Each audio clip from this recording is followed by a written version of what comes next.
وانت عامل ايه يا حاج منعم؟ الله تمام. الحمد لله على سلامتك يا راجل.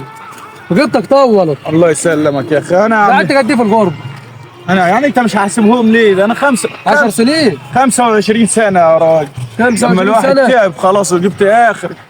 ايوه. بس يا رب بقى ده انا شاري لك شويه ارضات حلوين. يا رب اكون الفلوس اللي انا بعتها لك طول الفتره دي تكون اخترت لي ارض حلوه. شويه ارضات حلوين ما تقلقش. امال هي فين الارض بتاعتي؟ انا امال ماشيين ده كله ده تبع مين ده؟ ده مش تابعك، ده انا ارضاتك على جنب كده مربعين وحلوين. والله تعالى بس اوريهم لك هم هناك. خلي بالك الفلوس اللي انا بعتها لك دي شجع عمري كله السنين اللي فاتت. يعني معكش غيرهم؟ معيش غيرهم، ما هم اللي بعتهم لك. يا دوب جيت بتذكره الطيران وكاسيت العيال وخلاص وقرشين كده مصاريف. لا ما تقلقش ما تقلقش. طب انت شارك لي فين؟ احنا مالين نمشي برضه. انت مدخلني جوه خالص. ما عشان الارض في الروقان هناك، في الروقان بعيد عن الوش ده. روقان فين؟ ده بعيد عن الطريق خالص يا راجل الارض اللي جوه حلوه، حلوه في كل حاجه، حتى لما تيجي تبني ما تجيبش حديد كتير. ليه بقى مش هجيب حديد كتير؟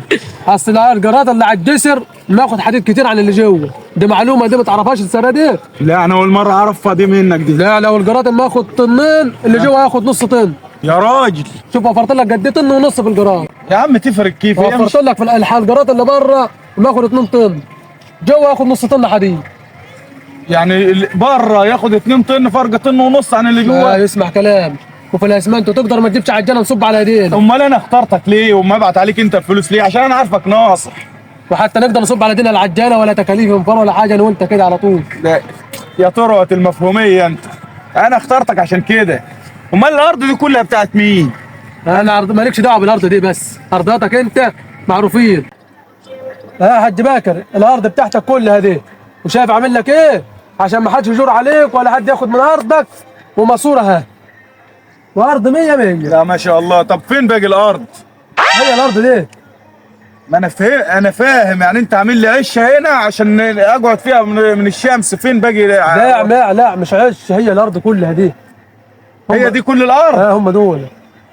25 من هنا لحد هنا، من هنا لهنا 25 سنه غربه وهي دي الارض بتاعتي؟ ما قليله.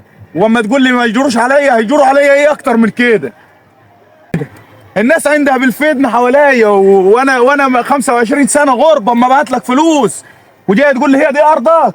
قليلين يعني مش هتقدر تبني فيهم. ونص طن حديد وانا اقول ايه؟ طب ما هو ده من حق ده ما تاخدش سخين حديد. طب ودي هنام فيها بجنب ولا هنام فيها كيف دي؟ بص يا حاج بكر ايه، انت اعمل فيها سلم دلوقتي لحد ما نتصرف ونبقى نبني البيت. والسلم ده يبقى طالع مع نفسه فوق كده مفيش اوض حوالينا؟ عندنا الجار ما يطلع السلالم لوحدها.